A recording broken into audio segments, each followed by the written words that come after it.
안녕하세요 여러분, 반갑습니다. 누구나 이해할 수 있도록 정말 쉽게 풀어서 설명을 드리고 있는 대기업 김아지 멘토입니다.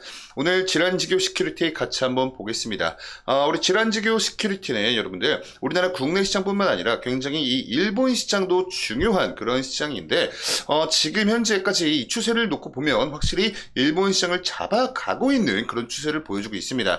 우선 결론 먼저 말씀을 드리자면 일본 진출 약 4년 만에 이 사용자 질환지교 시큐리티 제품을 사용하고 있는 사용자가 750%나 증가를 했다라는 이러한 이슈들이 막 보도가 되고 있습니다. 그래서 아무래도 이젠 이 뿌린 만큼 거두어야 할 때가 아닌가라는 생각이 좀 들고 있어요. 그 이유 중 하나가 24년도 1분기 실적 발표가 됐는데 이 실적이 좀 상당히 좀 아쉬운 모습을 보여주었습니다. 그래서 오늘 영상에서는요, 우리 질환지교 시큐리티의 1분기 요 실적 같이 한번 좀 보고요, 어떤 부분에서의 매출 비중이 높았고 적었는지 이런 부분도 같이 한번 좀 파악을 해보고, 앞으로 우리가 이 질환지교 시큐리티의 실적이 관련된 개선세를 기대를 할 수 있는 부분, 요 포인트에 대해서도 설명을 드려보는 시간 가져보도록 하겠습니다. 자, 우선은 5월 16일자로 이렇게 분기 보고서가 올라왔습니다. 24년도 1분기 분기 보고서죠. 자, 그래서 우리가 이 매출액과 영업이익 또 당기순이익 이렇게 놓고 보실 때, 매출액 같은 경우에는 약 67억 원 정도 이렇게 달성을 해 주었습니다. 그리고 영업이익은 12억 원 정도 적자를 기록을 했어요. 그리고 이 분기순이익이 여러분들 당기순이익입니다. 그래서 이 당기순이익은 약 6억 원 정도 적자를 보이는 모습을 보여주었어요. 그래서 좀 이 중요한 현금 흐름을 좀 한번 우리가 보시면요, 우선은 매출액을 67억 원 정도 기록을 해 주었는데, 여기서 우리가 이 매출 원가를 빼고 나서 나오는 게 매출 총이익이거든요. 근데 여기에서 하나를 더 빼야 되는 게 바로 이 판관비입니다. 그래서 놓고 보시면요, 이 판관비가 약 45억 원 정도 발생을 하면서 요 매출 총이익에서 요 45억을 빼고 나서 남은 금액이 약 12억 원이다. 즉 12억 원 정도 적자가 났다. 그래서 쉽게 설명드리면 이 매출액에서 매출 원가와 판관비를 뺀 요 금액이 영업이익으로 이렇게 딱 나오는 건데, 우선 조금 더 자세한 말씀을 나누시기 전에 이 매출 원가와 판관비의 차이점에 대해서 좀 간략히만 설명을 드릴게요. 우선 이 매출 원가는요, 어떤 제품을 생산하는데 어떤 제품을 생산하거나 서비스를 제공하는 데 있어서 직접적으로 소요가 되는 비용을 뜻합니다. 그러니까 어떠한 제품이나 서비스를 직접적으로 만드는 데 필요한 그런 비용이죠. 그래서 우선 대표적으로 원재료 비용이 있을 수가 있고요. 그리고 직접 인건비라고 해가지고 제품 생산에 직접적으로 투입이 된 노동자들의 임금이 이쪽에 포함이 됩니다. 매출 원가에. 자, 그리고 마지막 제조 경비라고 해가지고 기계의 유지 보수나 아니면 이 생산시설, 공장이죠. 공장의 임대료 같은 것들이 이 매출 원가에 포함이 되고요. 판관비는요, 어떠한 제품이나 솔루션을 우리가 판매를 할 때 아니면 또 이 기업을 운영을 할 때 발생하는 간접 비용들을 의미를 해요.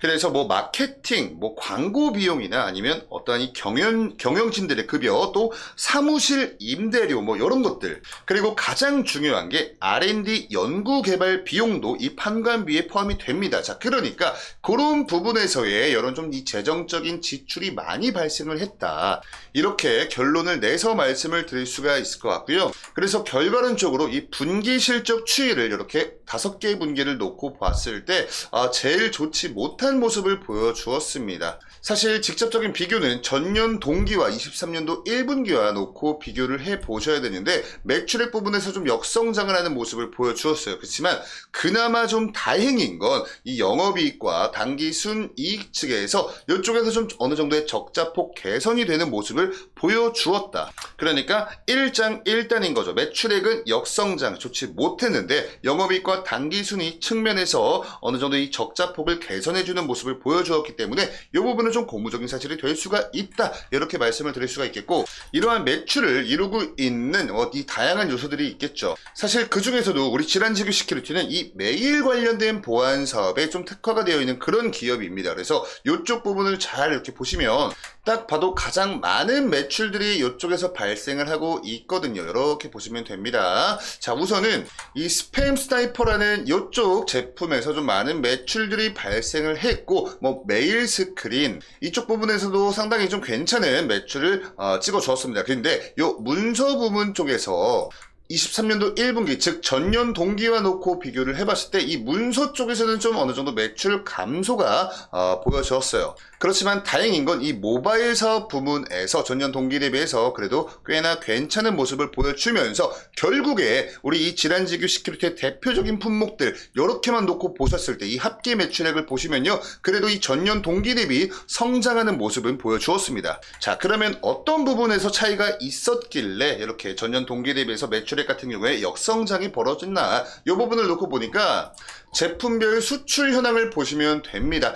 과거부터 우리 질환지교 시큐리티는 이 일본 시장 쪽의 매출 비중이 상당히 높았습니다. 그래서 보시면 23년도 1분기와 24년도 1분기를 놓고 비교를 해봤을 때 이 스팸 스나이퍼라는 이쪽 제품에서 거의 반토막 정도의 수출 매출이 찍혔어요. 그리고 이 메일 스크린이라는 품목에서도 거의 뭐 한 30% 이 정도 매출이 감소를 했다. 그래서 결과론적으로는 이 전년 동기 대비해서 매출액 같은 경우에는 좀 역성장을 하는 모습을 보여주었다. 그치만 우리가 놓치면 안 되는 게 여전히 이 일본 시장은 굉장히 중요한 시장으로 작용을 해주고 있는 시장이다. 이렇게 보시면 좋을 것 같고요. 자, 여기 있는 이 머드픽스라는 제품 여러분들 주목을 해주세요. 다음 보시면요. 자, 이 질환지교 시큐리티가 악성 이메일 모의 훈련 프로그램인 이 머드픽스, 방금 우리가 제가 집중을 해달라고 했던 그 제품이죠. 머드픽스가 4년 새에 일본 사용자가 750%나 증가를 했다는 이슈가 나오고 있습니다. 일본 진출 4년 만에 누적 고객사 약 4,800사가 되었고요. 29만 명의 사용자를 확보를 하면서 급성장을 보이고 있다. 또 이 전담 개발 인력을 배치를 통해서 현지 영업망을 구축을 하면서 사업의 본격화를 하고 있고, 올해 2024년도엔 2배 이상의 성장 목표를 제시를 하고 있다고 합니다. 그래서 이렇게 2020년도 당시 일본에 진출을 했을 때와 24년도 1분기를 놓고 비교를 했을 때 약 750%의 성장하는 모습을 보여주었다. 그렇기 때문에 여러분들 다시 요 전 화면에 오셔가지고 이 다양한 제품들 중에서 물론 이 스팸 스나이퍼도 굉장히 중요하고요. 메일 스크린이라는 제품도 당연히 중요하겠지만 앞으로는 우리가 이 머드픽스라는 제품에 좀 관심을 갖고 이런 부분에서의 매출 증대가 계속해서 이루어지는지 이쪽 여부를 좀 중요한 포커스를 맞춰놓고 좀 살펴보신다면 우리 질환지교 시큐리티라는 종목에 있어서 이 성장성에 있어서 가장 좀 중요한 지표로서 이제 작용을 해주지 않을까, 좀 이런 생각을 하고 있습니다. 그래서 결과적으로 이렇게 차트로 넘어와서 같이 한번 좀 보시면요, 지금까지 이렇게 좀 박스권 횡보를 해주면서 한번 돌파를 해줬다가 한번 이탈을 해줬다가 또 가장 최근에도 이탈하는 모습을 보여주었습니다. 요거는 우리 질환지교 시큐리티의 뭐 상장 적격성 심사 요런 이슈들 때문에 주가가 이렇게 한번 좀 급락하는 모습을 보여주었는데, 다행히 아무 문제 없다라는 판정이 나고 나서부터 다시 이 저가 매수세가 유입이 되면서 주가 상승이 일어났다. 이렇게 풀이를 드릴 수가 있을 것 같고요. 가장 최근에 이 주가의 흐름의 추이만 놓고 말씀을 나눠보자면, 우선 이 주가의 변동성에 비해서 이 수급 물량들 자체는 뭐 그렇게 큰 의미가 있는 수급 물량들이 왔다 갔다 하고 있지는 않습니다.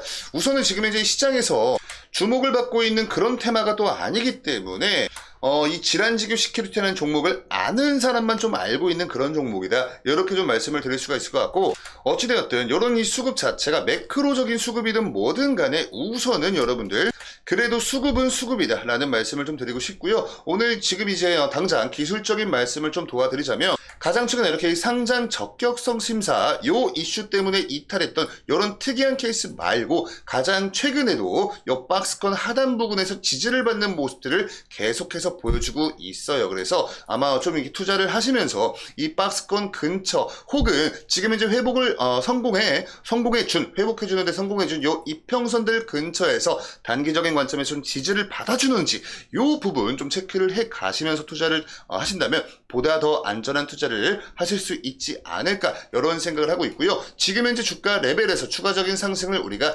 기대를 하기 위해선 아무래도 여러분들 이 실적이 좀 베이스가 되어 줘야 될 것 같아요. 뭐 지금 현재 뭐 일본에서 진출 4년 만에 뭐 750%의 성장을 보여주고 있다, 뭐 이런 이슈들이 나오고는 있지만, 그래도 여러분들 이 기업의 근간 밸류에이션의 근간이 될 수 있는 이 실적이 좀 받쳐주어야만 추가적인 주가 상승을 우리가 기대를 해볼 수 있지 않을까. 자, 그렇기 때문에 제가 아까 말씀드렸던 우리 질환지교 시큐리티의 이 머드픽스라는 제품 있죠. 이 제품을 이제 좀 우리가 중점을 두고 투자 시나리오를 세워보신다면 보다 더 안전한 투자를 하실 수 있지 않을까, 이렇게 좀 생각을 하면서 오늘 영상 마치도록 하겠습니다. 오늘 영상의 내용이 여러분께 도움 되셨으면 영상에 좋아요 버튼 한 번씩만 부탁드리면서 저는 다음에 인사드릴게요. 감사합니다.